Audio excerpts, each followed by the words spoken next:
na embutido guys.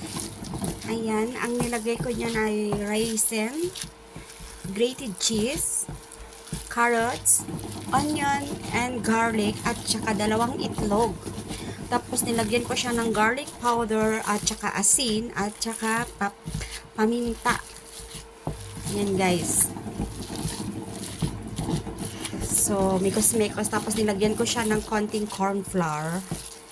So, i-marinate muna natin siya guys ng mga few hours bago natin siya ilagay sa aluminum foil. Tapos, steam natin. Ayan guys. So, mikos-mikos tayo. Ayan.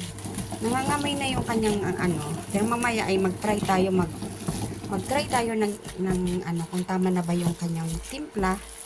Kasi baka matabang. Kasi kapag matabang to, tapos istimin natin, so lalo siyang tatabang. So,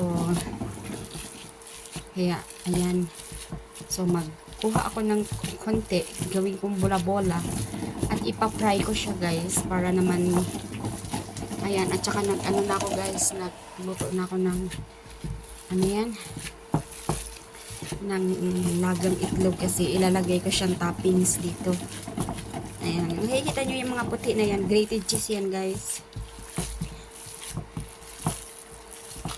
Kasi nung una na ginawa ko ay linagyan ko lang siya ng evaporated milk. So ngayon naman ay itatry ko siya kung alin talagang mas pinakamasarap sa dalawa. Kasi yung evaporated milk, napaka-yummy din. Pero ito hindi ko pa na-try to. So, instead na evaporated milk yung ilalagay ko, ay nilagay ko siya ay grated cheese. So, ayan. So, mikos-mekos lang kayo guys.